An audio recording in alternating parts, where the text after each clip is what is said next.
Cleopatra VII Theophilopator, the last active ruler of the Ptolemaic kingdom of Egypt, was born in 69 BC into a turbulent world.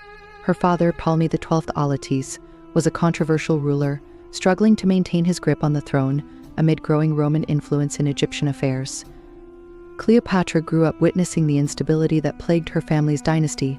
Despite this, she received an extensive education, excelling in philosophy, rhetoric, and languages. Unlike her Ptolemaic predecessors, Cleopatra learned to speak Egyptian in addition to her native Greek, making her the first of her line to do so. She was also fluent in several other languages, allowing her to communicate directly with foreign dignitaries without interpreters. When her father died in 51 BC, Cleopatra, then just 18 years old, ascended to the throne alongside her younger brother, Ptolemy XIII. As was the custom, Cleopatra and Ptolemy were married, although their relationship was purely political. The early years of her reign were difficult. Cleopatra faced challenges both from within her family and from the Roman Republic, which had been increasingly meddling in Egyptian politics. Cleopatra's brother, backed by powerful courtiers, soon forced her to flee Egypt. She found herself in exile, while Ptolemy XIII ruled alone. It was at this critical juncture in her life that Cleopatra sought the help of Rome. Julius Caesar, then engaged in the civil war against Pompey, arrived in Egypt in pursuit of his rival. Cleopatra famously had herself smuggled into Caesar's palace in Alexandria, allegedly rolled inside a carpet, to make a personal appeal for his support. Caesar was impressed by her wit and charm, and the two soon became lovers. With Caesar's backing, Cleopatra returned to power. Ptolemy XIII was defeated and drowned in the Nile during a battle, leaving Cleopatra the undisputed ruler of Egypt. In 47 BC, Cleopatra gave birth to a son, Ptolemy Caesar, who was often called Caesarion or Little Caesar, a name that suggested Julius Caesar was his father. While Caesar never officially acknowledged Caesarion as his son, Cleopatra promoted him as her co-ruler and heir to the Egyptian throne. Cleopatra's relationship with Caesar extended beyond romance. It was also a strategic alliance. During Caesar's visit to Egypt, Cleopatra hosted him on a grand journey down the Nile, showcasing Egypt's wealth and reinforcing the bond between Rome and her kingdom. Cleopatra then traveled to Rome with Caesar, residing in one of his estates and raising many eyebrows among the Roman elite.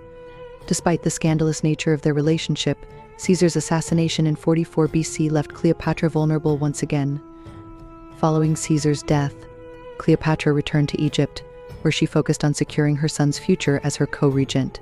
However, Rome continued to play a significant role in her life.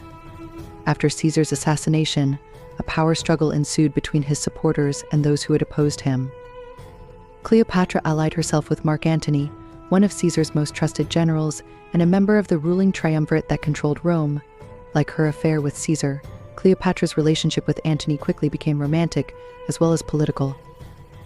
Mark Antony visited Cleopatra in 41 BC in Tarsus, where she dazzled him with her wealth and magnificence, arriving on a gilded barge dressed as the goddess Isis.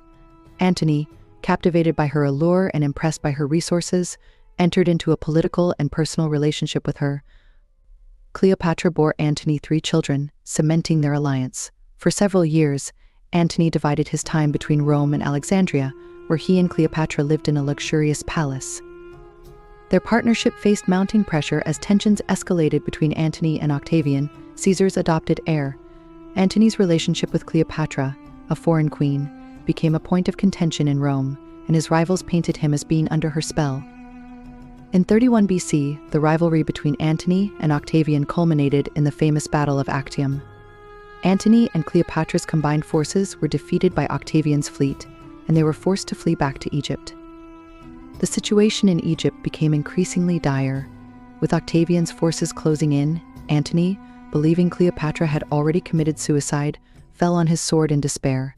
Fatally wounded, Antony was taken to Cleopatra, where he died in her arms. In the wake of Antony's death, Cleopatra tried to negotiate with Octavian, but she realized that he intended to take her back to Rome as a prisoner, to parade her in his triumph and humiliate her. Rather than face such a fate, Cleopatra took her own life in August of 30 BC. According to legend, she allowed an asp, a venomous snake, to bite her. Whether this account is true or a romanticized version of events remains debated by historians.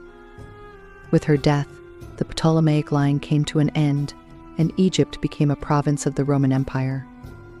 Cleopatra's legacy has endured for centuries. She was a skilled and shrewd ruler who used her intelligence, charm, and political alliances to keep Egypt independent for as long as possible. Her relationships with Julius Caesar and Mark Antony have been immortalized in history and literature, and her reign represents the final chapter in the story of ancient Egypt's once great civilization.